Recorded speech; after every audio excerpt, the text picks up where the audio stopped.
Bookity book book book. Bookity book. Marco from Bookity book, bringing you yet another book review. So today we're reviewing something that I think tapped a level on and Neil Gaiman American Gods. Now, when I first read Neil Gaiman American Gods, I read the original version, though not the Office preferred text version. And then I watched the series, and I'm like, this is not like the book at all. I haven't got to this the Office preferred text. I'm still getting to it. It's gonna happen. And maybe this is more like a series. I'm not entirely sure that will be. I actually doubt that it will be. But I know it's like an extra, I don't know how many words, but it's substantially bigger than the original. And then if you're a real Gaiman fan, you should pick this up. If you can get it. The illustrated edition. Now there's all sorts of illustrations that looks abstract at first, but if you read the book, then you'll know the illustration isn't necessarily that abstract. It's related to what's happening in the book. I'm not sure what's happening here, but you'll find something to relate to it in the book. It's this woman with all these limbs going all directions. Probably the warrior woman with all the extra arms and legs. I think that's her. Anyhow, popping right back in there.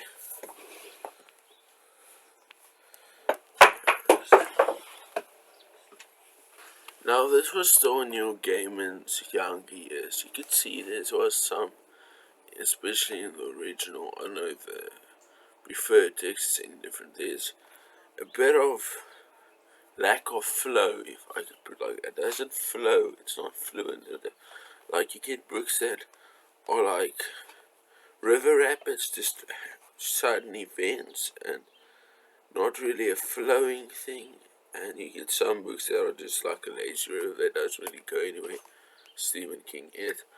And then you get books that are just random, and you get books that just doesn't have a flow to it, doesn't have a easy reading style, you know.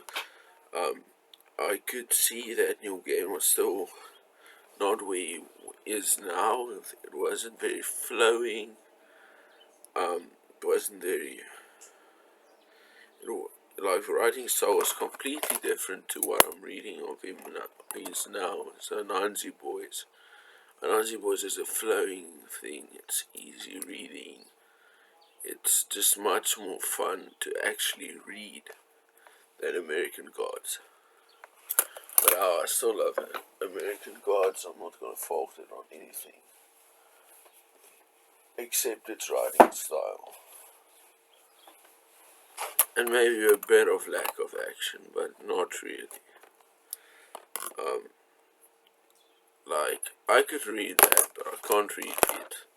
It is just too boring. It is just too boring. Stephen King, it, not it, as in the book that I'm reviewing now. Yeah, lots of these thicker books get very boring, but I couldn't say the same about American Gods. Although it wasn't that many pages that I read the original. Anyhow, but even a Game of Thrones kept me busier than Stephen King it, and all these guys over here. That whole series kept me busier than Stephen King it. So I don't think it is just. I'm making this review for it now, aren't I? I don't think it is just the fact that the book is long. I think it's the fact that it bores you at times. Neil Gaiman's American Gods isn't gonna bore you at times. It might, but not really, not that bad. I really think it's something everyone should read that's into fantasy, and it's about this guy, Shadow, that becomes involved with all these gods that came to America with immigrants and slaves and whatever. And yeah, that's basically what it's about. And without going into too much detail and avoid, so that I can avoid spoilers. Anyway, so yeah, broken system. So what I rate American Gods because of its lack of flow, if I can put it like that. If it's, I don't even know if flow is the exact sort of way to say it. I would give it a shit. I love it so much it's hard to give it a bad rating or a proper rating. I'm a bit biased. Look, Neil Gaiman is my favorite author. I'm a bit biased.